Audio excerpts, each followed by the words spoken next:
This video is a continuation of my replay of Axis empires, and we're now into the autumn of 1942.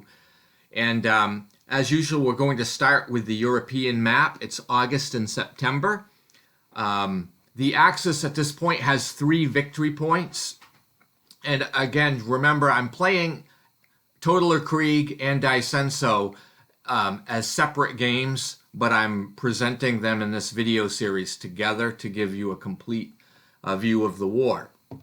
So as it's autumn now, the Axis in Europe have a new strategy, total war production. And on this card, there's a historical note. It's a quote from Joseph Goebbels, and where he said, allegedly, "The English maintain that the German people are resisting the government's total war measures. The people do not want total war, but capitulation. I ask you, do you want total war? If necessary, do you want a war more total and more radical than anything we can even imagine today?" End of quote. So that gives us a little bit of insight into the rhetoric in Germany at this period. So this card allows Germany to deploy 1 panzer and 4 infantry units directly to the map.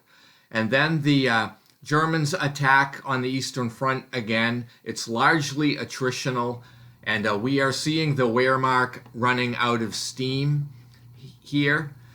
The card also has a conditional event segment, and so another infantry unit is deployed. And I'm sorry, I don't really have a current picture for this part of the turn. We go to the Western Allies. They play their strategy. It's called wartime footing. So the United States is starting to kick off its economy as it did last time, and now the Canadian Armored Army is placed in the delay box. That will be useful later on, along with the U.S. 5th Army, the U.S. 9th Air Force, the 8th Naval Fleet, and finally the 1st Airborne and the AFHQ logistics marker, all put in the delay box. These will be coming out a little bit later.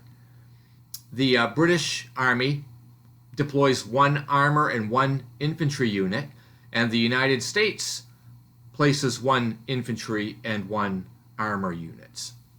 And then for action, all I really did this turn is had the Commonwealth attack the Axis in North Africa, but it's another setback. This card does have a historical note on it.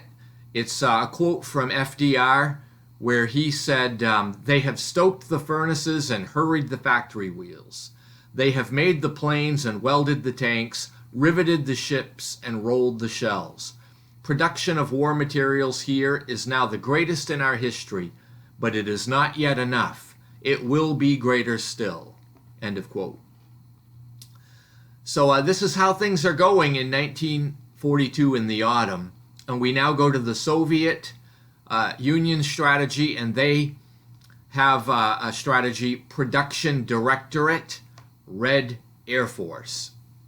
So the Soviet Union is focusing on building support aircraft, and we know the Sturmovix were quite a powerful addition to their air force. So in game terms, we placed the 1st Baltic Air Force placed in the delay box, so that will come out a little bit later. Then 2 tank and 8 infantry units are deployed directly to the map, and I don't have a picture of this, I apologize for that, but the Soviets have a large buildup near Stalingrad. I think we know how that ends.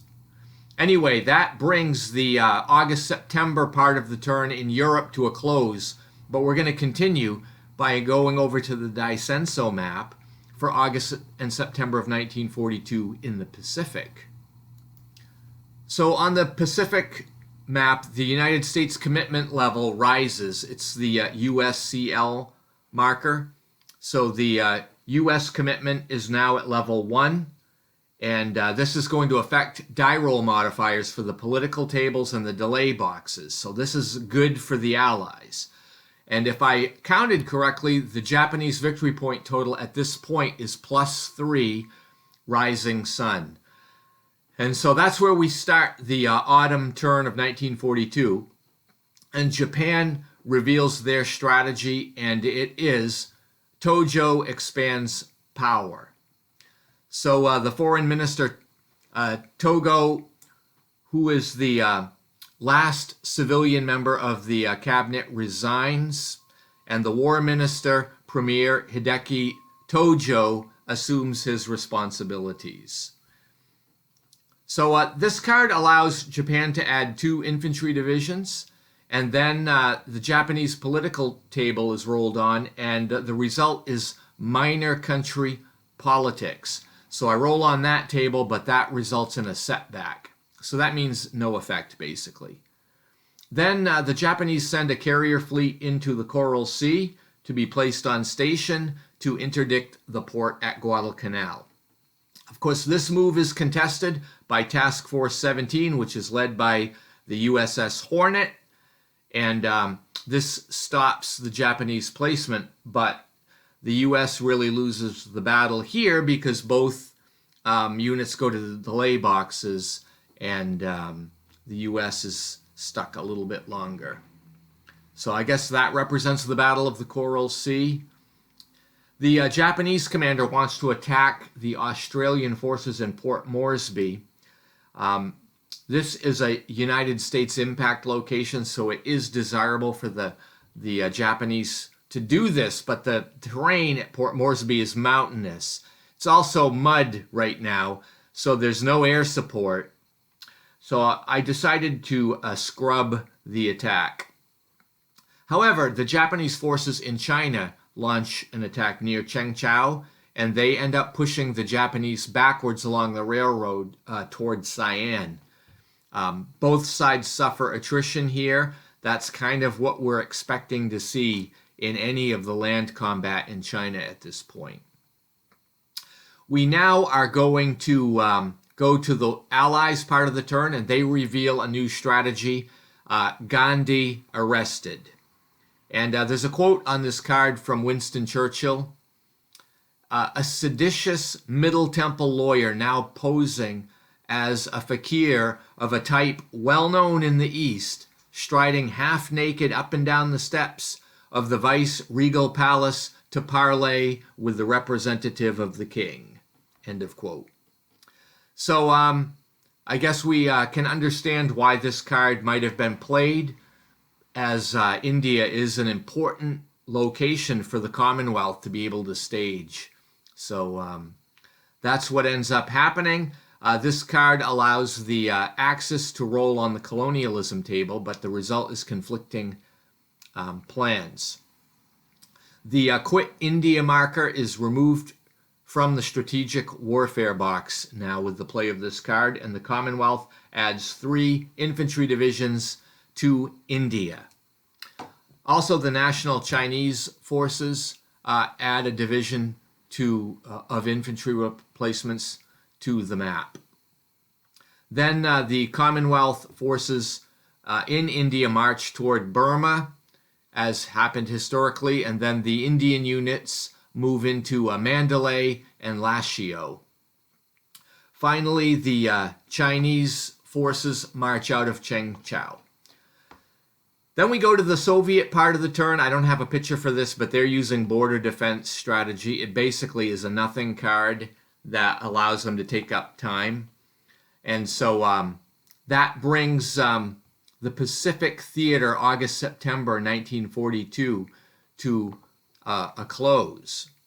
So we're going to go back to the European map for September and October of 1942. Again, I have no picture, so I apologize. The Germans make some limited attacks in general, but they see the tide is turning against them in the Soviet Union. The Commonwealth launches an attack in North Africa, and they push the DAC unit back, but the progress is quite slow there in this period. And then the Soviets are getting ready to go on the offensive. However, not much happens in this portion of the turn. So we're going to bring an end to September, October of 1942 in Europe, and we're now going to take a look at September, October in the Pacific. So Premier Tojo is continuing to rouse up the political environment in Japan. So I'm rolling on the political table and I get Banzai. So the Japanese player gets to decide how to use this, and they go with a naval raid. So both sides end up having to send a surface fleet to the delay box. I'm not sure what this represents, but it might be the Battle of Santa Cruz, maybe. It looks like the Japanese Navy won that battle in this case because the IJN gets a delay of 1 turn for their unit, but the Royal Navy gets a delay of 3 turns. Then Japan continues to attack in the this time in the Gilbert Islands. They get a beachhead here at Tarawa, and I used an air force here to contest the Royal Navy's fleet. Another attempt was made, and it's contested by the U.S. Navy. So I ended up making a 3rd attempt to create a beachhead, and this time it was uncontested, of course, because the Allied assets were whittled down. So then I used some Navy transports, which enabled me to make a landing.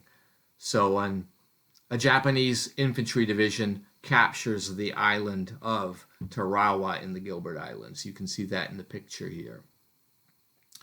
Then in the Commonwealth part of the turn, they continue marching forces through Burma toward the Japanese-held city of Rangoon, but there is no battle at this time, and the Soviet border defense means all is quiet in the Far East and Siberian front of the Soviet Union. But that's going to bring the autumn of 1942 to a close. So I thank you for watching, and stay tuned if you'd like to see what happens in the November-December turn of 1942. Have a great day.